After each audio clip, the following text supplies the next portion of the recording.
ذرياته وأهل بيته أجمعين أما بعد قال الله تعالى يا أيها الناس إنا خلقناكم من ذكر أو أنثى وجعلناكم شعوبا وقبائل لتعارفوا إن أكرمكم عند الله أتقاكم صدق الله العلي العظيم وقال النبي صلى الله عليه وسلم الجنة تحت أقدام أمهاتكم أو كما قال رسول الله صلى الله عليه وسلم۔ اسٹیج پر رونق افروز حضرات علماء کرام، بانیان ادارہ جامعہ اور سامنے بیٹھے ہوئے میرے عزیز بچے اور بچیاں، پردے میں بیٹھی ہوئی میری پیاری ماؤں اور بہنوں، اللہ تعالیٰ کا ہمارے اوپر یہ بڑا فضل ہے، احسان ہے کہ اللہ تعالیٰ نے ہمیں اس ادارے اور اسکول کی برکت سے ہمیں یہاں دین کی باتیں سننے اور سنانے کے لیے جمع فرمایا۔ میری پیاری بہنیں اور مائیں جو بیٹھی ہوئی ہیں، اللہ تعالیٰ نے قرآن کریم میں ارشاد فرمایا، اے لوگو ہم نے تم کو پیدا کیا مرد اور عورت بنا کر، اور تمہارے قبائل بنائے، قبیلے بنائے، برادریاں بنائی تاکہ تم ایک دوسرے کو پہچان سکو۔ پھر اللہ نے فرمایا اللہ تعالیٰ کے نزدیک سب سے زیادہ عزت والا وہ ہے جو اللہ سے سب سے زیادہ ڈرتا ہے۔ اس آیت کریمہ سے معلوم ہوتا ہے کہ درجات کے اعتبار سے کوئی فضیلت بغیر کسی وجہ کے مرد حضرات کو عورتوں پر نہیں ہے۔ بہت سی ہماری عورتیں، ہماری بہنیں یہ سمجھتی ہیں کہ عبادت کے اعتبار سے بھی اور ہر اعتبار سے مرد حضرات ہم سے بڑھے ہوئے ہیں۔ میں آپ کے ذہن میں یہ بات ڈال دوں، ایسا بالکل نہیں ہے۔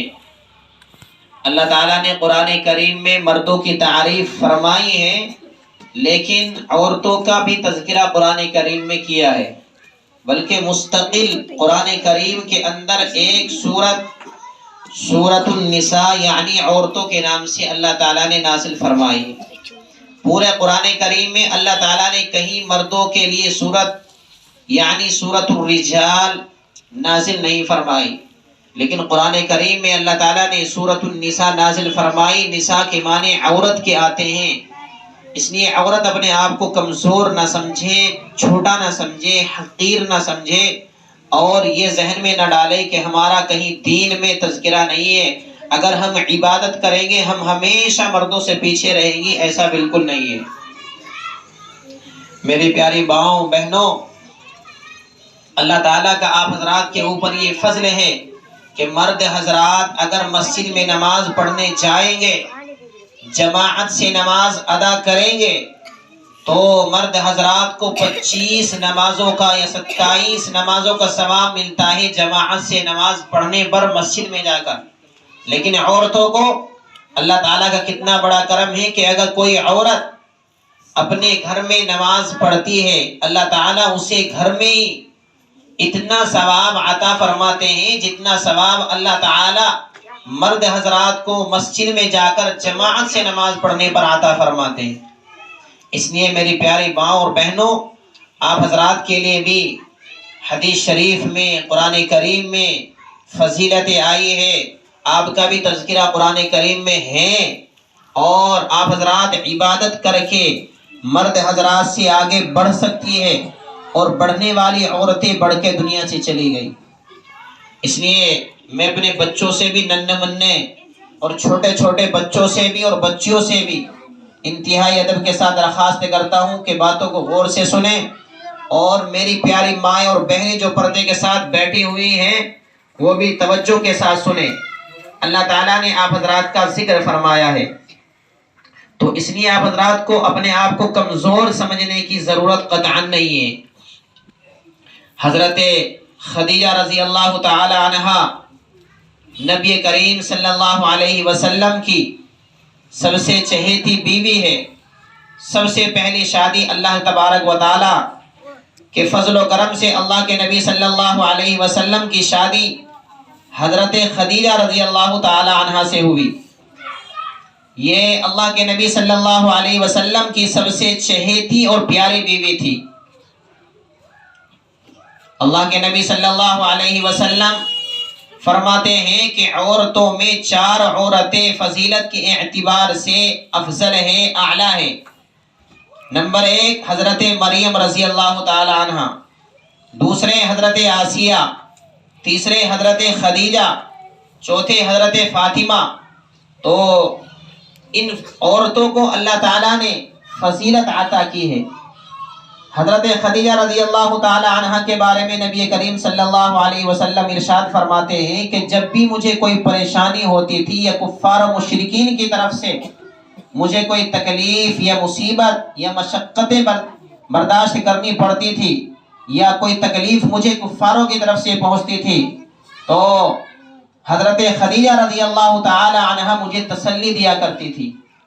تو اس واقعے سے ہمیں یہ سبق ملتا ہے کہ ہم بھی عورتیں ہیں اور ہم بھی کسی کی بیوی ہیں جو نیچے بیٹھی ہوئی ہیں، کسی کی بہن ہیں۔ ہمیں یہ سبق ملتا ہے کہ ہم بھی اپنے شوہروں کی قدر کریں، اپنے شوہروں کی اطاعت کریں، اپنے شوہروں کی فرما برداری کریں، اپنے شوہروں کا کہنا مانیں اور ان کی دلجوئی کریں، انہیں حتی الامکان خوش کرنے کی کوشش کریں۔ ہماری بہنیں اور مائی یہ نہ سمجھے کہ ہمیشہ ہمیں عورتوں کو مردوں کی خدمت کے لیے کہا جاتا ہے، ایسا بالکل نہیں ہے۔ جہاں مرد حضرات ہوتے ہیں وہاں مرد حضرات کے سامنے ایسی تقریریں، ایسی نصیحت علماء کرام حضرات بزرگان دین کرتے ہیں کہ اپنی بیویوں کا حق ادا کیا کرو، ایسی تقریریں بھی کرتے ہیں، ایسی نصیحتیں بھی مردوں کے سامنے ہوتی ہے کہ جہاں ماں کا حق ادا کرنا ضروری ہے وہیں بیوی کا حق ادا کرنا بھی ضروری ہے۔ اس لیے میری پیاری ماں اور بہنوں، آپ اپنے ذہن سے بالکل یہ بات نکال دیں کہ عورت کے اوپر مرد کی خدمت ہی ضروری ہے، ایسا بالکل نہیں ہے۔ شریعت نے ہر جگہ برابر حقوق رکھے ہیں۔ مرد حضرات کو چاہیے وہ عورتوں کا حق ادا کرے، عورتوں کو چاہیے وہ اپنے شوہروں کا حق ادا کرے۔ حتیٰ کہ حدیث شریف میں یہاں تک آتا ہے کہ اللہ تبارک و تعالیٰ کے بعد اگر کسی کو سجدہ کرنا جائز ہوتا تو ایک بیوی کو اپنے شوہر کے لیے اپنے شوہر کے سامنے سجدہ کرنا جائز ہوتا۔ اور کتابوں کے اندر مزید یہ بھی لکھا ہے کہ اگر کوئی بھی تکلیف شوہر کو پہنچ جائے، حتیٰ کہ پھوڑے پھنسی بھی ہو جائے، تو شوہر کی خدمت کرنا اس کے لیے بے حد ضروری ہے۔ تو اس لیے میری بہنوں، ہمیں ان واقعوں سے سبق ملتا ہے کہ ہم اللہ کے نبی صلی اللہ علیہ وسلم کی اہلیہ سے، ازواج مطہرات سے، ان کے واقعات سے سبق حاصل کریں۔ جس طرح اللہ کے نبی کی بیویاں اللہ کے نبی کی خدمت کیا کرتی تھی، انشاءاللہ ہم بھی ایسے کرنے والے بنیں گے۔ اور ہماری مائیں بہنیں عبادت میں اپنے آپ کو آگے بڑھانے کی کوشش کریں، دین کی باتیں سیکھنے میں اپنے آپ کو آگے بڑھانے کی کوشش کریں۔ دین کا علم سیکھنے کے لیے یا کوئی بھی علم سیکھنے کے لیے عمر کی ضرورت نہیں ہوتی، عمر کی کوئی تحدید نہیں ہوتی، کوئی حد نہیں ہوتی۔ آپ حضرات اب بھی جو ہے قرآن کریم کا اور دین کا علم سیکھ سکتے ہیں۔ اللہ کے نبی صلی اللہ علیہ وسلم کی ایک بیوی، چہیتی بیوی، جسے اللہ کے نبی صلی اللہ علیہ وسلم بہت پسند فرمایا کرتے تھے، حضرت عائشہ رضی اللہ تعالی عنہا کے بارے میں آتا ہے کہ وہ اس قدر پڑھی لکھی تھی اور مسائل سے دین کی باتوں سے، گہری باتوں سے اس قدر واقف تھے کہ کبھی کبھی اللہ کے نبی صلی اللہ علیہ وسلم کے صحابہ اپنے مسائل کا حل کرانے کے لیے اللہ کے نبی صلی اللہ علیہ وسلم کی بیوی حضرت عائشہ صدیقہ رضی اللہ تعالی عنہا کی خدمت میں آیا کرتے تھے۔ اس واقعے سے ہمیں ملتا ہے سبق، یہ ملتا ہے کہ ہمیں دین کا علم زیادہ سے زیادہ حاصل کرنا چاہیے، قرآن کا علم زیادہ سے زیادہ حاصل کرنا چاہیے۔ ہماری بہت ساری بہنوں کو یہ بھی معلوم نہیں کہ نماز کن چیزوں سے ٹوٹ جاتی ہے، وضو کن چیزوں سے ٹوٹ جاتی ہے، غسل کرنے کا صحیح طریقہ کیا ہے۔ اس نے میرے بھائیوں اور میری نیچے بیٹھی ہوئی ماں اور بہنوں، یہ بات آپ غور سے سنیں کہ ہم دین کے علم میں آگے بڑھنے کی کوشش کریں۔ دوسری بات، اللہ کے نبی صلی اللہ علیہ وسلم کی ایک صاحبزادی ہے، چہیتی صاحبزادی، سب سے لاڈلی، جسے اللہ کے نبی صلی اللہ علیہ وسلم نے فرمایا کہ وہ میرے جسم کا ٹکڑا ہے، میرے تن کا ٹکڑا ہے، یعنی حضرت فاطمہ رضی اللہ تعالی عنہا۔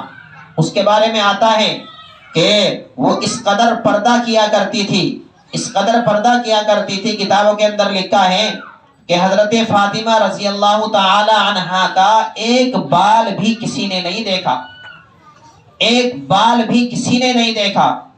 اور جب دنیا سے جانے کا وقت قریب آ گیا، جانے سے پہلے وصیت کی، نصیحت کی کہ جس طریقے سے دنیا میں غیر مرد کی، غیر محرم کی نظر میرے جسم پر، میرے اعضاء پر، میرے بدن پر اور میرے سطر پر نہیں پڑی، تو ایسے ہی میرا جنازہ رات میں لے کے جانا تاکہ میرے جنازے کی چادر پر بھی اور میرے جنازے پر بھی کسی کی نظر نہ پڑے۔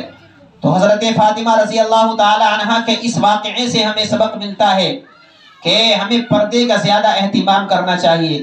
ہماری بہت ساری بہنوں کی اور ماؤں کے ذہنوں میں یہ ہے کہ جی پردہ تو دل کا ہوا کرتا ہے۔ پردہ میری بہنوں اور میری ماؤں دل کا پردہ نہیں ہوتا، نہیں، پردہ نظر کا ہوا کرتا ہے۔ کیا ہماری یہ بیوی اور آپ اور ہماری بہنیں ازواج مطہرات، یہ اللہ کے نبی صلی اللہ علیہ وسلم کی صاحبزادی حضرت فاطمہ رضی اللہ تعالی عنہا سے بھی زیادہ پاک ہیں؟ اللہ کے نبی صلی اللہ علیہ وسلم کی تمام بیویوں کو ازواج مطہرات کہا گیا ہے، سب سے پاک بیویاں کہا گیا ہے۔ ہم ان سے پاک کبھی نہیں ہو سکتے، ان سے زیادہ دل صاف ہمارا نہیں ہو سکتا، اور ہماری بہنوں کا نہیں ہو سکتا، ہماری ماں کا نہیں ہو سکتا، آپ کا نہیں ہو سکتا۔ اس لیے جو ہماری بہنیں یہ سوچتی ہے کہ پردہ تو دل کا ہوتا ہے، یہ غلط سوچ ہے۔ ہمیں غیر محرموں سے اپنی نظر کو بچانا پڑے گا اور غیر محرموں سے اپنے آپ کو بچانا پڑے گا۔ ہماری نظر کسی غیر محرم پر نہ پڑے، ہمارا دل کسی غیر محرم کی طرف مائل نہ ہو، اور غیر محرم کی کسی غیر محرم کی نظر ہمارے اوپر نہ پڑے۔ ہماری بہت ساری بہنیں جب کسی کا شوہر انتقال کر جاتا ہے تب مسائل معلوم کرتے ہیں کہ جی بتا دو پردہ کس کس سے ہے۔ میری بہنوں، یہ مسئلہ اچھی طریقے سے آپ معلوم کر لیں کہ جس طریقے سے جن جن حضرات سے زندگی میں پردہ ہے، انہی حضرات سے مرنے کے بعد بھی پردہ ہے۔ پردہ کوئی زیادہ نہیں ہو جاتا، کوئی زیادہ نہیں بڑھ جاتا۔ تو جن حضرات سے دنیا میں پردہ تھا، جیسے مثلا دیور سے بھی پردہ ہے، جیٹ سے بھی پردہ ہے، اور خالو کے لڑکے سے بھی پردہ ہے، ماموں کے لڑکے سے بھی پردہ ہے، ایسے ہی پھوپھی کے لڑکے سے بھی پردہ ہے۔ جن حضرات سے شادی کرنا جائز ہے ان تمام حضرات سے پردہ ہے، وہ ہمارے لیے غیر محرم ہیں۔ اور جن حضرات سے شادی کرنا جائز نہیں، جیسے ابا ہے، بھائی ہے، بھتیجا ہے، بھانجا ہے، ان حضرات سے شادی کرنا جائز نہیں۔ داماد ہے، ساس ہے، تو ان حضرات سے پردہ کرنا جائز نہیں۔ تو میرے بھائیوں اور میری بہنوں، آپ حضرات اس مسئلے کو غور سے سن لیں۔ پردے کا خاص اہتمام آپ خود بھی کریں اور اپنے بچوں کو کرانے کی فکر کریں۔ جو بچے یہاں پڑھنے آتی ہیں ان کی صحیح تربیت کرنے کی کوشش کریں، صحیح وقت پر ان کو یہاں بھیجنے کی کوشش کریں، غیر حاضری سے بچیں، اپنے بچوں کی بالکل غیر حاضری نہ کرائے۔ غیر حاضری کرنا بہت بری بات ہے۔ جب ایک غیر حاضری ہو جاتی ہے بچے کی تو بچے کی تعلیم پر کئی دن تک اثر پڑتا ہے۔ بچہ پڑھنا نہیں چاہتا، اس کا دل تعلیم سے ہٹ جاتا ہے اور ہٹنا شروع ہو جاتا ہے۔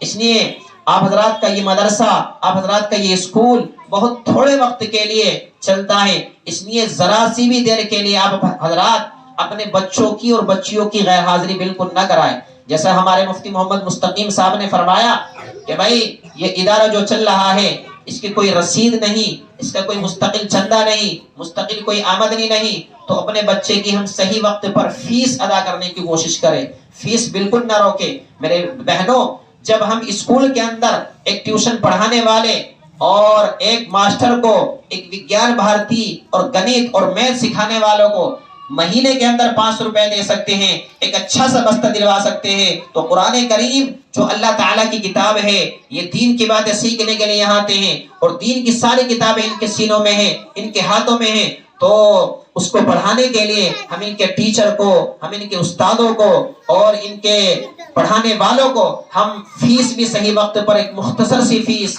جو انہوں نے بتائی کہ بھئی 120 روپے پارے والوں کے، قیدے والوں کے، اور 150 روپے قرآن والوں کے، تو اس کو بھی ادا کر سکتے ہیں، کوئی مشکل کام نہیں ہے۔ جیسا کہ فرمایا انہوں نے کہ بھئی ہم کھانے پینے کی چیزیں کم کر کے اپنے بچوں کو تعلیم دینے کی فکر کریں، اس لیے میری پیاری بہنوں، اور اپنے بچوں کے عقیدے صحیح کرنے کی کوشش کریں، ہر ایک بات پر اپنے بچوں کی تنبیہ کرے، بیٹے جھوٹ نہیں بولنا، سچ بولنا ہے، سچ بولنے کی تلقین کرے، اور غلط عقیدوں سے اپنے بچوں کو بچانے کی فکر کرے۔ ایک بچے کا بھی عقیدہ ہمارا غلط نہ چلے، بچے کے دل میں ڈالے کہ ہر چیز اللہ دیتا ہے، ہر چیز اللہ کی طرف سے آتی ہے، کھانا اللہ دیتے ہیں، پانی اللہ دیتے ہیں، دودھ اللہ دیتے ہیں۔ بہت سارے بزرگوں نے اپنے بچوں پر جب محنتیں کی تو ان کے دل میں اللہ گھس گیا۔ میری پیاری بہنوں اور ماؤں، یاد رکھو بچوں کا سب سے پہلا مدرسہ ماں کی گود ہے۔ اگر ماں دیندار ہے تو بچہ انشاءاللہ دیندار بنے گا۔ ماں اگر قرآن کریم کی تلاوت کرتی ہے تو قرآن کریم کی تلاوت کا اثر بچے اور بچی کی ذات پر اور روح پر ضرور پڑے گا، انشاءاللہ آپ کا بچہ نیک بنے گا۔ اگر آپ اپنے بچے کو نیک بنانے کی کوشش کرتی ہیں تو آپ کو چاہیے اپنے بچے کی صحیح تربیت کرے، ان کے سامنے جھوٹ نہ بولے، ان کے سامنے چوری نہ کرے، ان کے سامنے گندی باتیں نہ کرے، مزاح نہ کرے، گالی نہ دے، اور کسی کی غیبت نہ کرے، چغل خوری نہ کرے، کسی سے حسد نہ کرے، کسی کا برا تذکرہ نہ کرے، کسی کا بری طرح سے نام نہ لے۔ انشاءاللہ یہ بچے بھی پھر آپ سے اچھی صفت سیکھیں گے، اچھی باتیں سیکھیں گے، یہ بڑے ہو کر انشاءاللہ آپ کا ادب کریں گے، اچھے سے نام لینے والے بنیں گے۔ اس لیے سب سے پہلا مدرسہ ماں کی گود ہے، اور بعد میں یہ اقرا مدرسہ ہے۔ سب سے پہلی گود ماں کا مدرسہ ہے، وہیں سے تربیت کرے۔ واقعات کتابوں کے اندر پڑھے ہیں کہ جب بچہ حمل سے ہوتا ہے، اگر ماں قرآن کریم کی تلاوت کرتی ہے تو بچہ جیسے ہی پیدا ہوتا ہے اور پھر وہ بولنے کے لائق ہوتا ہے، اللہ تعالیٰ اس کی مدد فرماتے ہیں، وہ بہت جلد قرآن کریم پڑھنے والا بن جاتا ہے۔ ویسے تو قرآن کریم پڑھنے کے لیے اللہ تعالیٰ نے قرآن کریم میں خود ہی وعدہ فرما دیا، وَلَقَدْ يَسَّرْنَا الْقُرْآنَ لِلذِّكْرِ فَهَلْ مِن مُدَّكِرٍ، تحقیق کے ہم قرآن کریم پڑھنے والوں کے لیے، یاد کرنے والوں کے لیے، نصیحت حاصل کرنے والوں کے لیے قرآن کریم کو ہم آسان کر دیتے ہیں۔ اللہ کا وعدہ ہے، لیکن آپ اپنی کوشش میں کمی نہ کریں۔ اس لیے میری پیاری ماں اور بہنوں، اپنے بچوں کی صحیح تربیت کرنے کی کوشش کریں، صحیح وقت پر یہاں بھیجیں۔ ان ٹیچروں کا، ان ہمارے بھائی قاری محمد اکرم صاحب کا، مفتی مستقیم صاحب کا، ان کے محبین کا، ان کے کام کرنے والے ساتھیوں کا تعاون کریں۔ کوئی شکایت اگر ہو کسی کو اپنے بچے سے یا کسی ٹیچر سے کوئی شکایت ہو تو خفیہ طریقے سے جو ذمہ دار ہے قاری کرم صاحب ان کو بتائے، انشاءاللہ اس شکایت کو دور کرنا انشاءاللہ ان کی ذمہ داری ہے، اور یہ کوشش کریں گے۔ اس لیے آپ حضرات اپنے بچوں کی صحیح تربیت کرنے کی کوشش کریں اور خود دیندار بنیں۔ ہماری مائیں بہنیں جو بیٹھی ہوئے نیچے، نیت کریں انشاءاللہ ہم پابندی کے ساتھ نماز پڑھیں گے، قرآن کریم کے روزانہ تلاوت کریں گے۔ حضرت فاطمہ رضی اللہ تعالی عنہ کے بارے میں آتا ہے کہ فاطمہ رضی اللہ تعالی عنہ نے اس قدر قرآن کریم سیکھ لیا تھا کہ وہ کھانا بناتی تھی، قرآن پڑھتی تھی، کپڑے دھلتی تھی، قرآن پڑھتی تھی، جھاڑو لگاتی تھی، قرآن پڑھتی تھی، برتن مانجتی تھی، قرآن پڑھتی تھی، سبزی کاٹتی تھی، قرآن پڑھتی تھی۔ آج ہماری بہت ساری مائیں بہنیں غلط باتیں تو سیکھتی ہیں، گانے تو سیکھتی ہیں، لیکن قرآن کریم سیکھنے کی فکر نہیں، دیگر تقریبات میں تو جاتی ہے لیکن عبادت کرنے کا ان کے پاس ٹائم نہیں، نہ جانے کیسے کیسے بہانے بنا کر نماز چھوڑ دیتی۔ اجی بچے نے پیشاب کر دیا، اجی کپڑے خراب ہے۔ میری بہنوں، میری ماؤں، یاد رکھو ایک ایمان والا چاہے مرد ہو یا عورت وہ کبھی ناپاک نہیں رہتا۔ ناپاکی اگر آ گئی اس کو پاک کرنے کا طریقہ اللہ تعالیٰ نے پانی رکھا ہے۔ اور آج کل تو ترقی کا زمانہ ہے، کپڑے گندے کتنے بھی ہو جائے مشین کا زمانہ ہے، مشین میں فوراً دھل جاتے ہیں۔ اس لیے آپ صاف ستھرے خود بھی رہیں، اپنے بچوں کو صاف ستھرے رکھنے کی فکر کریں۔ بالکل کوئی عذر نہ کرے کہ جی نماز اس لیے نہیں پڑھی کہ میں ناپاک تھی، میرے کپڑے خراب تھے، میرے بچے نے پیشاب کر دیا۔ شریعت میں اور آخرت کے اندر میری بہنوں یہ عذر اللہ تعالیٰ کے دربار میں نہیں چلے گا۔ اس لیے آپ حضرات آج سے ہی فکر کریں کہ انشاءاللہ ہم پابندی کے ساتھ اپنے بچے کو اپنی برابر میں کھڑا کر کے انشاءاللہ نماز پڑھنی ہم شروع کریں گے۔ اگر ہماری مائیں بہنیں نماز پڑھنی انشاءاللہ شروع کریں گے تو ان کی یہ بچیاں جو پڑھنے آتی ہیں یہاں اور یہ ان کے چھوٹے چھوٹے بچے انشاءاللہ مجھے قوی امید ہے ایک دن آئے گا آپ کے برابر میں مصلی بچھا کر یہ نماز پڑھنے والے بن جائیں گے۔ اس لیے آپ حضرات سے درخواست ہے کہ آپ حضرات پابندی کے ساتھ نماز پڑھیں، اور اگر بچے رات میں یہاں نہیں آتے، جو ہماری مائیں بہنیں پڑھی لکھی ہے اپنے گھر میں رات کو پڑھنے بٹھائے بچوں کو، ضرور سبق یاد کریں، ان کا کام چیک کریں، آج استاد نے تمہیں کیا کام دیا ہے سارا کام چیک کریں ان کا، اور استاد سے معلوم کرے ہمارے بچے نے سبق سنایا یا نہیں سنایا۔ یعنی ہمیں بھی قاری صاحب کی طرح ہی اپنے بچے کو پڑھانے کی فکر ہونی چاہیے۔ اس نے میری مائیں و بہنوں،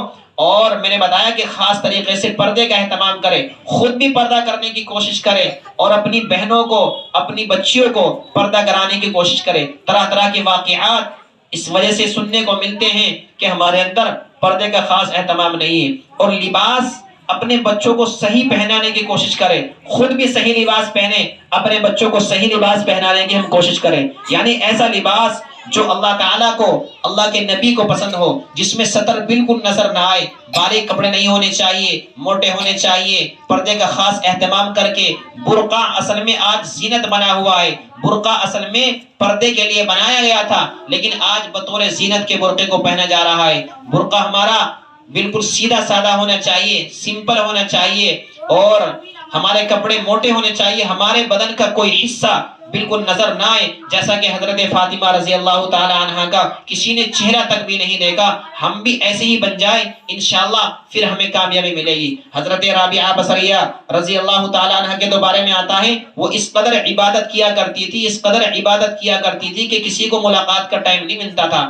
ہماری بہنیں اور مائیں اگر کوشش کرے گی انشاءاللہ وہ خود بھی قرآن کریم پڑھنے والی بن جائیں گی، اور اپنی بچیوں کو بھی انشاءاللہ وہ قرآن کریم پڑھانے والی بنے گی اور سنے گی۔ تو آپ حضرات جب قرآن کریم پڑھے گی تو پھر آپ حضرات کام کرتے ہوئے وقت بھی قرآن کریم کی تلاوت کر سکے گی۔ اس لیے بہت ساری چیزیں ایسی ہیں کہ جو ہمیں کرنے کی ضرورت ہے۔ بہت ساری ہماری بہنیں سمجھتی ہیں کہ آخرت میں ہمیں ثواب نہیں ملے گا، نہیں، اللہ تعالیٰ آپ حضرات کو بھی ذرا سی بات پر بخش دیتے ہیں۔ حیرت انگیز واقعات میں ایک کتاب ہے، اس میں ایک واقعہ لکھا ہے کہ ایک عورت تھی کہ جب وہ اذان ہوا کرتی تھی تو اذان پر کسی کو بولنے نہیں دیا کرتی تھی، خاموش رہا کرتی تھی۔ اگر کوئی اذان کے وقت لڑائی کیا کرتا تھا، جھگڑا کیا کرتا تھا یا باتیں کیا کرتا تھا، اسے کہا کرتی تھی کہ چپ ہو جاؤ، اذان ہو رہی ہے، خاموش ہو جاؤ، اللہ کا نام لیا جا رہا ہے۔ تو وہ ہماری عورت چپ ہو جایا کرتی تھی۔ تو پھر اس کا نتیجہ کیا ہوا؟ جب مرنے کا ٹائم قریب آیا، اس کی زبان پر عجیب و غریب الفاظ آئے، اور یہ الفاظ آئے، عربی میں آئے، ہازانی رجلانی یقولانی لیدخل الجنہ۔ تو یہ الفاظ اس کی زبان پر آنے شروع ہوئے، لیکن گھر کے لوگ، یہ جملہ عربی کا تھا، عربی زبان، گھر کے لوگ عربی زبان سے واقف نہیں تھے، جانتے نہیں تھے، تو یہ زبان پر ان کی مرنے سے پہلے اس عورت کی زبان پر یہ جملہ جاری ہو گیا۔ کسی نے بتایا کہ بھائی ہم تو عربی زبان جانتے نہیں، قریب میں ایک اللہ والے رہتے ہیں حضرت شاہ عبد العزیز رحمۃ اللہ علیہ، ان کو بلا کے لاؤ۔ حضرت کو وہاں سے بلا کے لائے، حضرت تشریف لائے، حضرت نے سنا کہ بھائی یہ کہہ رہی ہے ہازانی رجلانی یقولانی لیدخل الجنہ۔ حضرت نے فوراً سن کے، عربی سمجھتے تھے، اللہ والے تھے، بزرگ شخصیت تھی، فوراً سن کے کہا کہ بھئی یہ تو اللہ والی عورت ہے، ایسا کیا عمل کیا کرتی تھی کہ دنیا ہی میں اس کو جنت کی خوشخبری دی جا رہی ہے۔ اس کا ترجمہ یہ ہے، وہ عورت کہہ رہی تھی کہ یہ دو مرد ہازانی رجلانی یقولانی لیدخل الجنہ، یہ دو مرد سامنے میرے کھڑے ہوئے ہیں، یہ مجھ سے کہہ رہے ہیں چلو جنت میں، چلو جنت میں۔ تو حضرت نے فرمایا کہ بھئی یہ تو ایک اللہ والی عورت ہے، یہ کیا کام کیا کرتی تھی؟ گھر والوں نے بتایا کچھ بھی نہیں کیا کرتی تھی، گالی دیا کرتی تھی، محلے کی سب عورتوں سے پڑوسیوں سے لڑا کرتی تھی، بس کوئی عمل نہیں تھا، نماز یہ نہیں پڑھتی تھی، روزے یہ نہیں رکھتی تھی، زکات یہ نہیں دیتی تھی، صدقہ یہ نہیں کرتی تھی، خیرات یہ نہیں کرتی تھی، نیک کام یہ نہیں کیا کرتی تھی، کچھ بھی نہیں کیا کرتی تھی۔ بہت دیر کے بعد گھر کے ایک فرد میں سے ایک فرد کو یاد آیا، ہاں ایک بات تھی اس کے اندر، وہ یہ تھی کہ جب اذان ہوا کرتی تھی اللہ اکبر اللہ اکبر، گھر کے سب بندوں کو خاموش کر دیا کرتی تھی کہ چپ ہو جاؤ، اللہ کا نام لیا جا رہا ہے۔ اور جب کوئی اذان کے دوران بات کیا کرتا تھا، اذان کے بعد اس کی کٹائی کیا کرتی تھی۔ تو حضرت نے فرمایا کہ اللہ تعالیٰ کو اس عورت کی یہی ادا پسند آ گئی، صرف یہ چھوٹی سی ادا، اللہ تعالیٰ نے اس ادا کی برکت سے اسے دنیا ہی میں جنت کی خوشخبری دی۔ تو میرے بھائیوں اور میری بہنوں، یہ بھی عورت تھی، ہم بھی عورت ہیں۔ آج ہمارے پاس نیک عمل کرنے کا ٹائم نہیں، آپ حضرات نیت کریں، انشاءاللہ ہم نیک عمل کریں گے، اللہ کا ذکر کریں گے۔ اللہ کا ذکر کرنے کے لیے کوئی وقت کی ضرورت نہیں، چلتے پھرتے اٹھتے بیٹھتے چلتے وقت سبحان اللہ، اللہ اکبر، لا الہ الا اللہ۔ اور جب کسی کو غلطی ہو جائے زیادہ، استغفار زیادہ سے زیادہ پڑھو۔ اگر کسی کے گھر میں برکت نہیں ہو رہی، برکت بالکل نہیں ہو رہی، گھر میں بے برکتی ہے، استغفار زیادہ پڑھو۔ جتنا بھی استغفار پڑھو گے اور پھر دعا مانگو گے، انشاءاللہ اس کی ہر تمنا، ہر جائز تمنا اللہ تعالی استغفار کی برکت سے پوری کریں گے۔